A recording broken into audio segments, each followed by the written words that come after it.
Le Maroc a récemment été le théâtre d'une mobilisation sociale sans précédent, menée par une jeunesse connectée et exaspérée.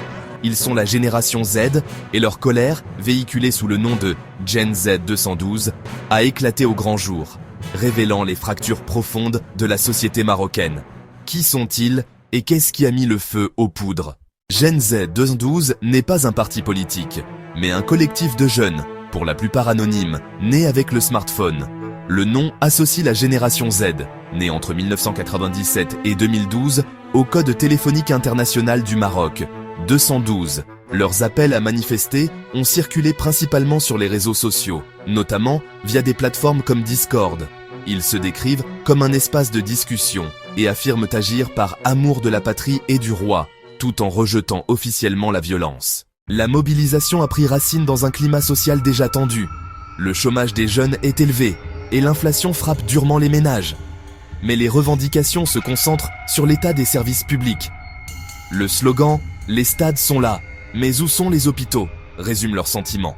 Le déclencheur direct, l'étincelle, a été un drame sanitaire. La mort inexpliquée de plusieurs femmes enceintes dans un hôpital d'Agadir en septembre. Ce scandale a cristallisé une exaspération de longue date face à la saturation des hôpitaux publics, au manque de personnel et à la disparité des soins. La Gen Z réclame davantage d'investissements dans la santé et l'éducation. Les premières manifestations ont eu lieu les derniers week-ends de septembre dans les grandes villes comme Rabat, Casablanca et Marrakech. Elles étaient initialement pacifiques. Cependant, face à l'interdiction de rassemblement et aux nombreuses interpellations, plusieurs centaines selon les ONG, le mouvement a basculé dans la violence dans certaines localités.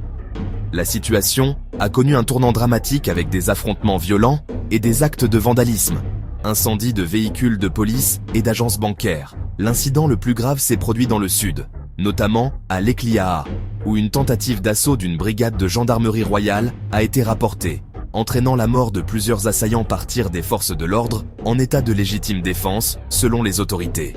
Les autorités ont aussi rapporté des centaines de blessés parmi les forces de l'ordre. La coalition gouvernementale a affirmé être à l'écoute et comprendre les revendications sociales de cette jeunesse, tout en condamnant fermement les actes de vandalisme. Le débat fait rage au Maroc. Comment interpréter ce mouvement? S'agit-il d'une simple revendication sociale ou d'un rejet plus profond de l'inégalité et d'un manque de perspective?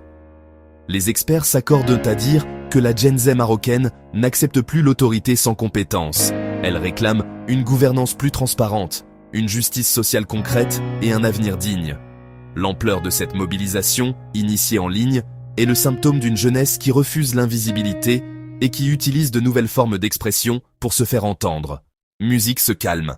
L'histoire du mouvement Gen Z 212 est celle d'une génération qui, malgré les risques, a décidé que le silence n'était plus une option. Reste à savoir quelle sera la réponse concrète des pouvoirs publics pour apaiser une colère qui a révélé l'urgence des réformes sociales au Maroc.